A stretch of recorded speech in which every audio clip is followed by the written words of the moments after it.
और इस वक्त आपको तस्वीरें दिखा रहे हैं। प्रयागराज में संतों की बैठक हो रही थी, लेकिन उसमें किस तरीके से मारपीट हुई है अखाड़ा परिषद अध्यक्ष के सामने। संतों में मारपीट, एक्सक्लूसिव तस्वीरें इस वक्त आपके सामने हैं। अखाड़ों से जुड़े हुए संतों ने एक दूसरे के साथ मारपीट की है। संतों की बैठक हो रही थी प्रयागराज में, लेकिन उसी दौरान हंगामा, और तस्वीरें आपके सामने हैं। जमकर मारपीट हुई है। महाकुंभ को लेकर अखाड़ों की बैठक में यह हंगामा। अखाड़ों से जुड़े हुए संतों ने एक दूसरे पर थप्पड़ बरसाए हैं। ये देखिए तस्वीरें आपके सामने। प्रयागराज से एक्सक्लूसिव खबर और ये जानकारी पूरी डिटेल के साथ। संतों की बैठक में ये हंगामा हुआ, क्या वजह रही, इसे जानने के लिए हमारे संवाददाता मोहम्मद मोइन हमारे साथ जुड़ गए। मोइन, आखिर किस बात पे संत आपस में भिड़ गए? देखिए, जब से महंत नरेंद्र गिरी की डेथ हुई है, उसके बाद से अखाड़ा परिषद दो गुटों में बटा हुआ है। उनमें आपस में तालमेल नहीं है। आज महाकुंभ में जमीन दिखाने को लेकर प्रयागराज मेला प्राधिकरण ने अखाड़ों की बैठक बुलाई थी। पहले बैठक होनी थी, उसके बाद जो स्पॉट इंस्पेक्शन होना है वो होना था। बैठक जैसे ही शुरू हुई, जैसे ही हनुमान चालीसा का पाठ खत्म हुआ, किसी बात को लेकर दोनों गुटों के बीच आपस में विवाद शुरू हो गया। पहले बहस होने लगी और उसके बाद मारपीट शुरू हो गई। मारपीट में कुछ संतों को मामूली चोट आई हुई है। बहरहाल जो एक गुट है वो गुट यहाँ से चला गया है, जमीन का इंस्पेक्शन कर रहा है, जबकि बैरागी अखाड़ों के जो दूसरा गुट है वो यहाँ पर मौजूद है और उनका ये कहना है कि हम आपस में बैठक करेंगे और अगर इसी तरीके के हालात बने रहे तो हम महाकुंभ के बहिष्कार का भी फैसला कर सकते हैं। तो बहरहाल ये जरूर कहा जा सकता है कि संतों की बैठक से जो तस्वीर आई है वो चिंताजनक है। इस तरीके की तस्वीर देखने की लोग उम्मीद नहीं कर रहे थे, लेकिन प्रशासन जो है वो दोनों पक्षों को समझाने बुझाने में लगा हुआ है कि जो मामला है उस विवाद को अब यहीं पर खत्म करा दिया जाए और आपस में सुलह समझौता हो जाए। दोनों पक्ष आगे इस विवाद को कतई तूल ना दें। सही कह रहे हैं आप, चिंता की बात है ये अखाड़ा परिषद की बैठक, लेकिन किस तरह से संतों के बीच ये मारपीट हुई है, मामला काफी बढ़ता हुआ इन तस्वीरों के जरिए दिखाई दे रहा है। और जैसा मोइन बता रहे हैं कि महाकुंभ के लिए जमीन आवंटन का ये मामला था और इसी को लेकर चर्चा हो रही थी, लेकिन किसी बात को लेकर विवाद इतना बढ़ा कि नौबत मारपीट तक पहुंच गई। तस्वीरें एक बार फिर से देखिए, ये एक्सक्लूसिव तस्वीरें इस वक्त आपके सामने प्रयागराज से, जहां पर संतों की बैठक, अखाड़ा परिषद के दो गुट इसमें आपस में भिड़ गए और किस तरीके से बुरी तरह एक दूसरे पर थप्पड़ बरसाए जा रहे हैं। दो गुट हैं ये जो आपस में भिड़ गए। पहले जो है वो चर्चा के दौरान बहस हुई और उसके बाद हाथापाई तक नौबत पहुंच गई। अखाड़ों से जुड़े हुए संतों ने एक दूसरे पर थप्पड़ बरसाए हैं। मोइन हमारे साथ लगातार जुड़े हुए हैं। मोइन, आप बता रहे हैं कि जमीन आवंटन का ये पूरा मामला जिसको लेकर आखिर बात बिगड़ी कहां पर, और क्या इस पूरे मामले पर अभी भी कोई इस तरह की चीजें देखने को मिल रही हैं? क्योंकि आपने कहा कि एक गुट ऐसा है जो बहिष्कार की भी बात कह रहा है।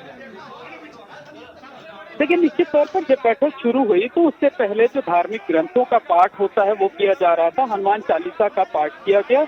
उसी दौरान कुछ लोग खड़े हुए थे, उनको टोका गया कि आप बैठ जाइए। इसी टोका टाकी पर जो है वो बहस शुरू होती है और बहस इतना विवादित रूप ले लेती है, बाद में मामला इतना बिगड़ जाता है कि हाथापाई तक की नौबत आ जाती है। एक दूसरे पर हाथ छोड़े जाते हैं और तस्वीरों में देखकर अंदाजा लगाया जा सकता है कि कोई मामूली शख्स नहीं है। अखाड़ों के बड़े पदाधिकारी हैं, अखाड़ा परिषद के बड़े पदाधिकारी हैं, देश के नामचीन संत हैं। जहाँ से ये संत निकलते हैं, हजारों की संख्या में लोग इनके सामने नतमस्तक होते हैं, इनके पांव छू करके आशीर्वाद लेते हैं। तो इस तरीके की तस्वीरों की उम्मीद लोगों को नहीं थी। जो है वो जो भी हुआ वो चिंताजनक बात है। इस तरीके की बात जो है वो मेला प्राधिकरण के अफसरों की तरफ से भी कही गई है।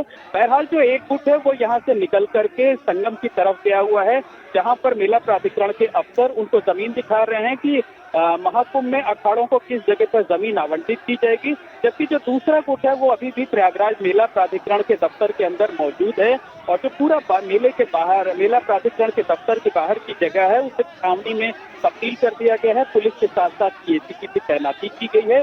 दूसरा गुट यहीं पर बैठक कर रहा है और उसका कहना है कि हम बैठक करेंगे और बैठक के बाद ये तय करेंगे कि हम यहाँ महाकुंभ के आगे के आयोजनों में हिस्सा लें या ना लें। जो है वो जो अधिकारी हैं वो समझाने बुझाने में लगे हुए हैं कि इस तरीके की बात जो है वो यहीं पर खत्म हो जाए, इस मामले का यहीं पर पटाक्षेप हो जाए, आगे ये विवाद और तूल ना लेने पड़े। क्योंकि जिस तरीके की केंद्र और उत्तर प्रदेश सरकार की मंशा है कि महाकुंभ को ग्लोबल लेवल पर एक पहचान दिलाई जाए, अंतर्राष्ट्रीय स्तर पर एक पहचान दिलाई जाए, तो इस तरीके की बातें अगर सामने आती हैं तो वो पूरे महाकुंभ के आयोजन को लेकर वो छवि धूमिल होगी। तो इस बात को लेकर संत महात्माओं को समझाने बुझाने की कोशिश की जा रही है कि जो कुछ हुआ उस बात को खत्म कर दिया जाए और इस बात को, इस विवाद को अब आगे ना बढ़ाया जाए, इस मामले को यहीं पर खत्म कर दिया जाए।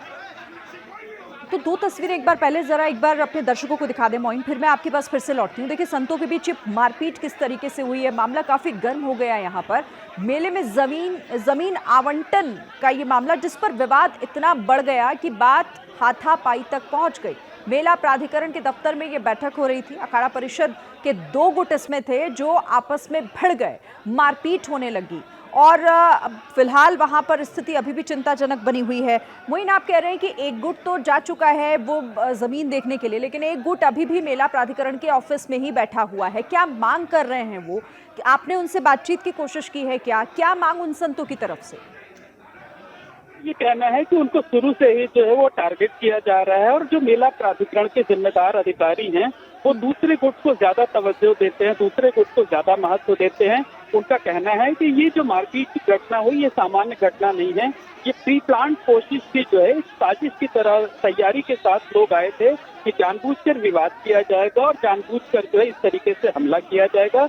इस मामले में कड़ी कार्रवाई की जानी चाहिए। इस तरीके की मांग जो दूसरा गुट जो अभी भी प्रयागराज मेला प्राधिकरण के दफ्तर में मौजूद है उसकी तरफ से की जा रही है।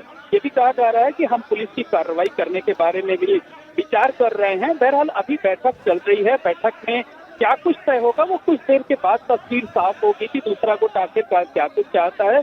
जो बड़े अधिकारी हैं वो दोनों पक्षों को, दोनों गुटों को समझाने बुझाने में लगे हुए हैं कि जो घटना हुई वो दुखद थी, निंदनीय थी, नहीं होना चाहिए था ऐसा, लेकिन जो भी कुछ हुआ वो उस बात को वहीं पर अब खत्म कर दिया जाए, इस मामले को ज्यादा तूल ना दिया जाए, इस विवाद को आगे ना बढ़ाया जाए।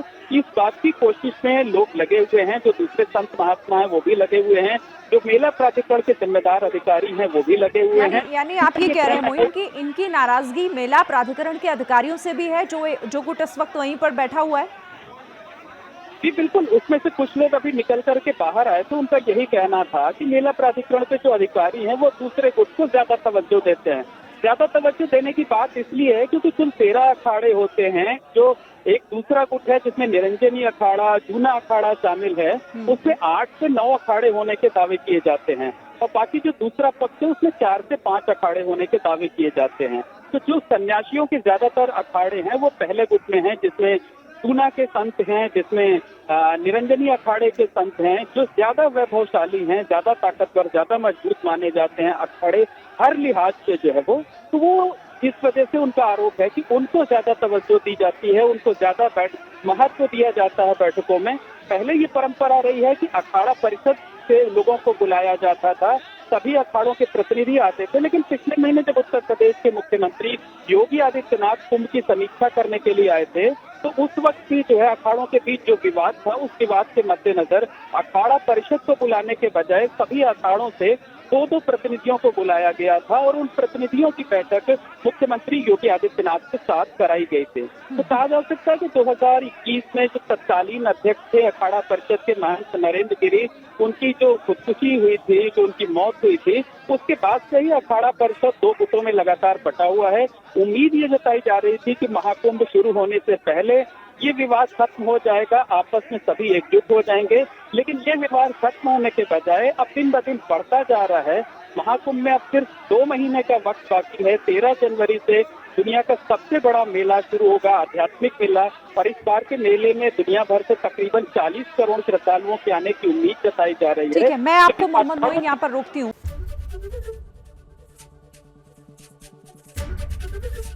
एबीपी गंगा, खबर आपकी, जुबान आपकी।